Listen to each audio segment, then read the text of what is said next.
Es waren einmal Silicon Knights und Crystal Dynamics. Die verliebten sich und machten ein wunderschönes und oft sehr anstrengendes Baby namens Blood Omen. Doch die Gefühle waren nicht von Dauer. Die beiden Firmen trennten sich im Streit und das Sorgerecht für das kleine Baby Blood Omen ging an Crystal Dynamics. Crystal Dynamics fand eine neue Flamme in Form des draufgängerischen Eidos Interactive mit seinen sexy Tomb Raider und Dark Project Spielen, welcher sagte: „Komm Chrissy, lass uns doch noch ein eigenes Kind machen." Und so wurde 1999 Baby Soul Reaver geboren. Das Spiel, das für die meisten von uns der Einstieg zur Legacy of Kain-Reihe wurde, während das ungeliebte Stiefkind Bloody mehr und mehr in Vergessenheit geriet. Und das gilt auch für mich. Aloha. Blood Omen war ein Spiel, das ich erst viele Jahre später nachgeholt habe, lange nachdem ich bereits mit der vollständigen Reihe vertraut war. Soul Reaver hingegen war das Spiel, was mich überhaupt erst zur Legacy of Kain-Reihe brachte, meine Neugier dafür entfachte, mit seinem mega coolen Charakterdesign, der anspruchsvollen, teils erwachsenen Sprache, also im Vergleich zu anderen Spielen aus der Zeit, und diesem 3D-Gameplay, was ein wenig an Ocarina of Time erinnerte. Also wirklich ein komplett neuer, frischer Ansatz nach dem eher A Link to the Past-igen Blood Omen. Apropos, mit dem Ende von Blood Omen schien es so, als sei die Geschichte des Vampirs Kain abgeschlossen. Es gab zwei mögliche Enden. Entweder wird die Welt gerettet oder sie wird unter Kains eiserner Faust ins Verderben gestürzt. Soul Reaver erklärt nun das böse Ende zum Kanon und statt Kains weiteren Weg als Hauptfigur darzustellen, macht es ihn zum Gegenspieler. In seine Fußstapfen tritt ein neuer Held, Raziel der Seelenräuber. Daher auch der doppeldeutige Titel. Einerseits ist der Soul Reaver das mächtigste Schwert von Nosgoth, das mit Raziels Schicksal verknüpft wird. Andererseits beschreibt Soul Reaver auch die außergewöhnliche Natur der neuen Hauptfigur. Für diese Videoreihe setze ich die Handlung von Blood Omen als bekannt voraus. Falls es auf dich nicht zutrifft, dann gibt es auf diesem Kanal noch einen anderen Erfahrungsbericht, den man vorher konsumieren könnte. Aber reden wir nun endlich in aller Ausführlichkeit über das neue Nosgoth, was sich alles seit Blood Omen getan hat, und begleiten einen kleinen blauen Mordbrenner bei seiner Rebellion. Dies ist der Soul Reaver Erfahrungsbericht. Achtung, lautes Intro.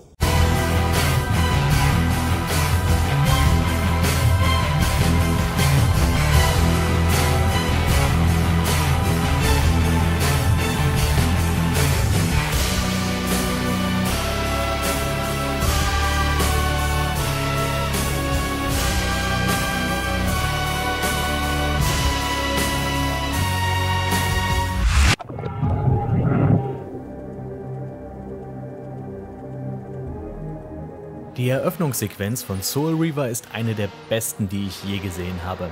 Sowohl inhaltlich als auch in ihrer Inszenierung. Ich meine, von wie viel PS1-Spielen kann man behaupten, dass eine Videosequenz auch heute noch gut aussieht?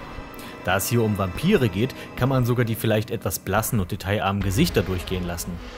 Und statt wie in Blood Omen 12 eher verwirrende Intros zu verwenden, setzt Soul Reaver lieber auf einen Film, in dem aber verdammt viel passiert.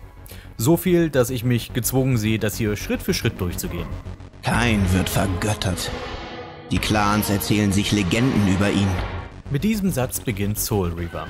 Es ist das erste, was wir hören, und es vermittelt gleich, wie viel sich seit Blood Omen getan hat. Kain setzte seine Selbsterkenntnis von wegen finstere Gottheit in die Tat um und verankerte diesen Gedanken in den Köpfen der Bevölkerung nach seiner Machtergreifung. Auch Kain selbst hat sich stark verändert und ist sich dennoch treu geblieben. Optisch ähnelt er nun Vorador deutlich mehr. Grün, runzlig und doch erhaben. Ganz wie Kain selbst es schon damals vorausdeutete, so sah er in Vorador einen Abglanz seines eigenen Schicksals als dekadenter oberster Vampir. Passend dazu trägt er den nun nutzlos gewordenen Ring Voradors, mit dessen Hilfe er einst Malek los wurde, als Ohrschmuck, was auf einen gewissen Respekt gegenüber seinem alten Mentor hindeuten könnte. Weniger respektvoll ist die Wahl von Kains Thron inmitten der zerstörten Säulen.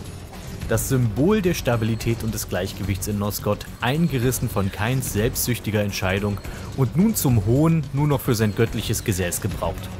Dabei präsentiert er das Schwert Soul Reaver als Symbol seiner Macht. Und erinnern wir uns mal daran, wem diese Waffe eigentlich mal gehört hat. Nemesis. Kain wollte eigentlich damals die Welt von Nemesis bewahren. Und jetzt hat er sie selbst unterjocht und verheert. Er selbst ist nun Nemesis. Wie passend, dass er darum nicht mehr Protagonist, sondern Antagonist ist. Und die Übergabe dieser Heldenrolle findet sich in der Bildsprache wieder.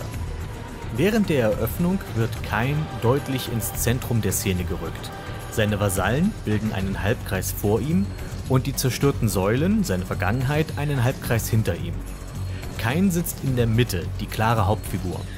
Doch dann verändert sich etwas. Aus dem Schatten heraus tritt eine neue Person, die sich in die Mitte begibt. Raziel, Kains Erstgeborener, wie wir erfahren. Da die alten Vampire alle von Vorador abstammten und sämtlich vernichtet wurden, so gehen nun alle neuen Blutsauger auf Kain als Ahnherrn zurück. Und Raziel ist dabei sein erstes und stärkstes Kind, seine rechte Hand sozusagen. Und circa 1000 Jahre ist das bereits her. Da Vampire mit fortschreitendem Alter immer mächtiger werden und immer neue Gaben entwickeln, kommt es nun zu einer folgenschweren Enthüllung. Raziel hat sich vor Kain weiterentwickelt und somit seinen Schöpfer übertroffen. Der empörte Grünling verlässt daraufhin seinen Thron, umkreist Raziel und verändert dadurch den Mittelpunkt der Szene. Das Zentrum der Aufmerksamkeit verschiebt sich auf den Flügelmann und der Staffelstab des Protagonisten ist symbolisch übergeben. Raziel ist nun der Mittelpunkt. Doch bereits seine Körpersprache deutet an, dass wir es hier mit einem gänzlich anderen Charakter als dem arroganten und selbstherrlichen Kain zu tun haben. Raziel senkt das Haupt in Demut vor seinem Gott, während er dennoch stolz sein eigenes Wappen und die ausgespreizten Flügel präsentiert. Und dann der Kain so: „Das ist Humble Bragging, Elender!"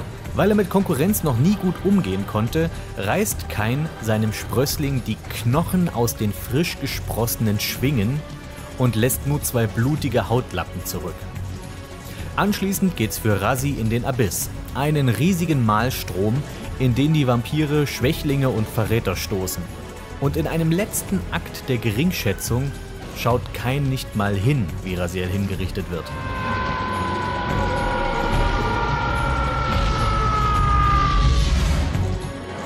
Brennend, mit weißglühendem Feuerschweif, stürzte ich den Tiefen des Abgrunds entgegen. Entsetzliche Schmerzen, erbarmungslose Todesqualen, die Zeit hörte auf zu existieren, nur noch diese Qualen. Weil Wasser auf nosgotische Vampire wie Säure wirkt, das haben wir ja schon in Blood Omen gelernt, wird Raziels Leib nahezu völlig zersetzt. Und zurück bleibt nur ein fleisch- und kieferloser Kadaver, der plötzlich an einem seltsamen Ort erwacht. Dies ist die Unterwelt. Und hier begegnet Raziel zum ersten Mal seinem neuen Gott, dem Älteren. Der Ältere ist eine schwer zu definierende Masse, von der wir nur Teile zu sehen bekommen. Ein großes Glubschauge mit vielen Tentakeln und hier und da noch mehr Tentakel. Der Vergleich zum Cthulhu-Mythos drängt sich da geradezu auf. Ein zeitloses, gewaltiges Götterwesen, das in den Tiefen der Welt haust und von dem nur wenige Auserwählte wissen, dass es existiert. Dazu die Bezeichnung der Ältere bzw. der ältere Gott, was ja auch direkt so ein typisches Lovecraft-Ding ist. Diese Anrede fällt übrigens niemals im Spiel, lediglich die Anleitung und der Spieleberater nennen ihn so. Und im Abspann wird er Elder Gott genannt. Apropos Spieleberater, der stellt die ganze Einleitung als Comic dar und dort prescht der Künstler volle Möhre und weit weniger subtil in Richtung Riesenkrakenmonster. Und mit Riesenkraken kriegt man mich ja immer rum. Das Spiel selbst hält sich mit der Darstellung des Älteren wie gesagt zurück, daher verbuche ich das hier als künstlerische Freiheit. Doch da es sich um ein offizielles Buch handelt und sowohl Crystal Dynamics als auch Eidos ihren Wilhelm drunter setzten, scheinen sie der Interpretation zumindest nicht zu widersprechen.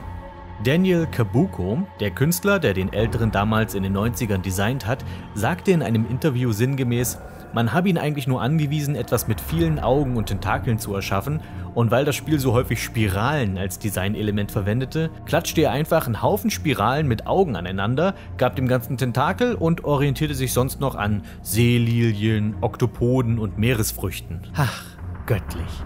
Aber mal zurück zum Plot. Der Ältere will Raziel in seine Dienste nehmen, um die Vampirplage in Nosgoth einzudämmen. Warum? Weil Vampire die natürliche Ordnung stören.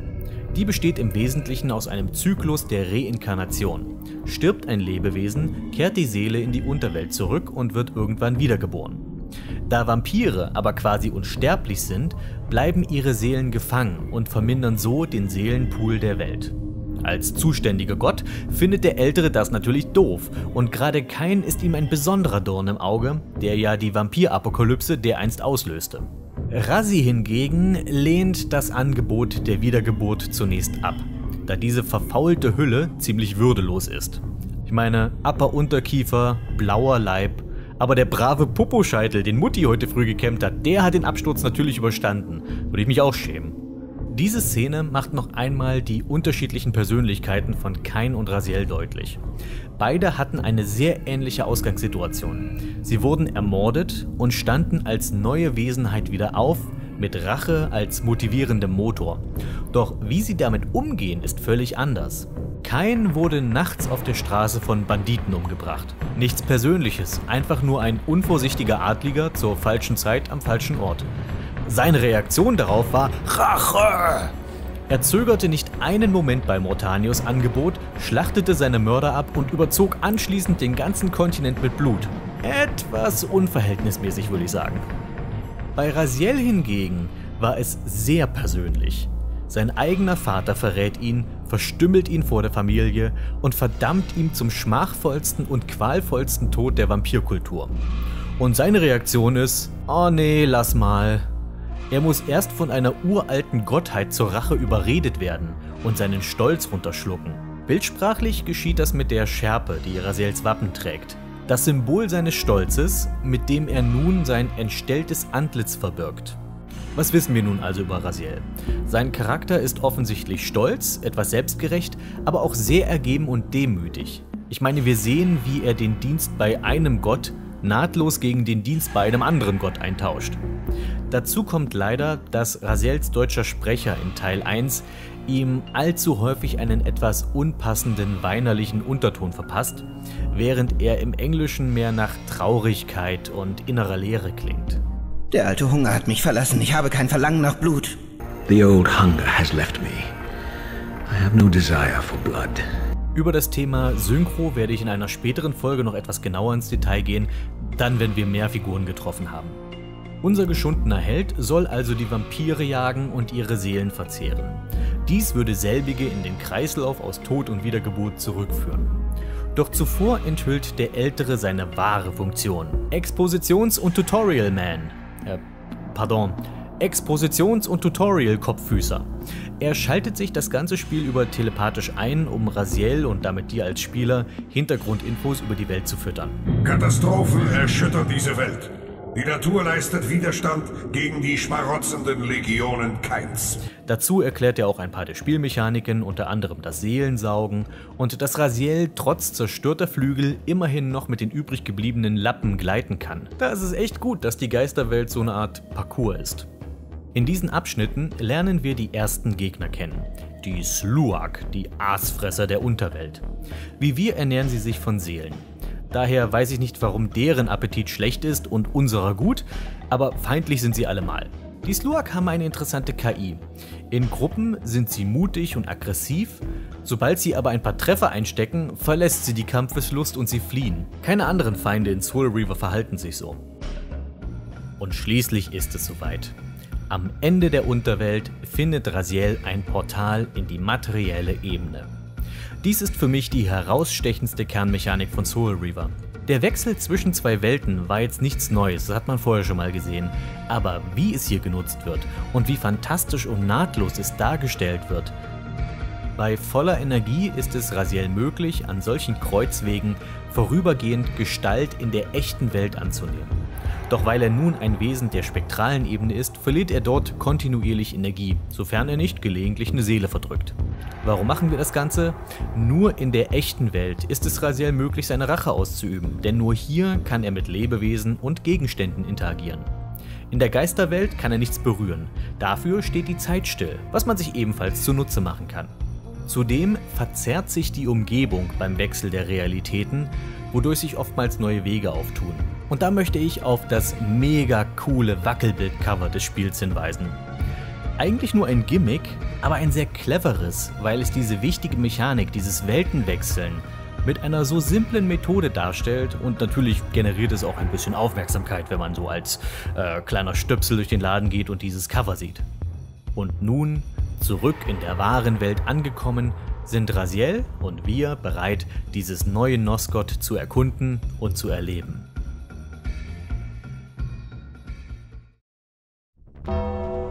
Seid auch beim nächsten Mal dabei, wenn wir entdecken, was aus den Vampiren wurde, uns den Vortex etwas genauer anschauen und den ersten von Raziels Brüdern stellen.